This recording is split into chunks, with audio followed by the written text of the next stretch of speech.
Hi, everybody. I got a phone call this morning from my sister back in Indiana telling me it was -7.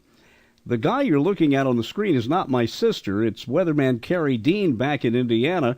KERRY is very close to where my sister lives and where I grew up. KERRY, how unusual is this weather? I want to talk about Boston and other places, but those bitterly cold temperatures and wind chills, do you see that often this time of year? Actually, we're right in the middle of winter. You do occasionally. What you don't see, though, is this on and on and on. We've been getting all these cold waves. They do come from Russia over across Alaska, down across Canada, and in here, but they have been occurring now for over 2 months. And you would think after a while we would drain Russia, but we haven't done that quite yet. Makes you wonder how really cold it is over there. Yes, it does. I'll tell you, it's been down to around 45 below. Wow. KERRY, we've talked about this before, but you always hear people say, oh, it's never been this cold or it hasn't rained this much. Isn't the problem that weather cycles are so long, nobody lives long enough to really understand these cycles? Exactly.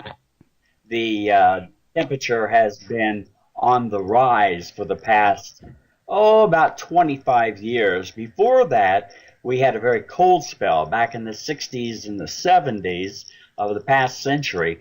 Temperatures were probably neighborhood of 7-8 degrees colder than what we're seeing today. Plus, there are longer term cycles that are around 100 years, and then there are cycles we don't even know about. We know about the Little Ice Age back in the 1880s. There's just many different cycles, Dennis, and as I said, we aren't even certain of all of them. Now, what is your prediction about those poor people up in the Boston area and other parts of New England? They've got buildings falling in. They don't know where to put the snow. When is this going to end for them? You know, there's good news and bad news from that. It's going to end relatively soon, it looks like, over the next week and a half. But they have so much snow on the ground that there's some pretty good indications that the snow may end, but the rains may move in.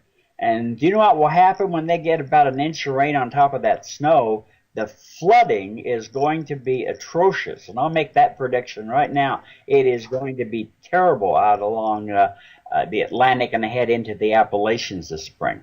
KERRY, thanks. I'm going to get back to you next week and see what your prediction, whether it holds out. Okay. Thanks a lot. And I'm Dennis Daly.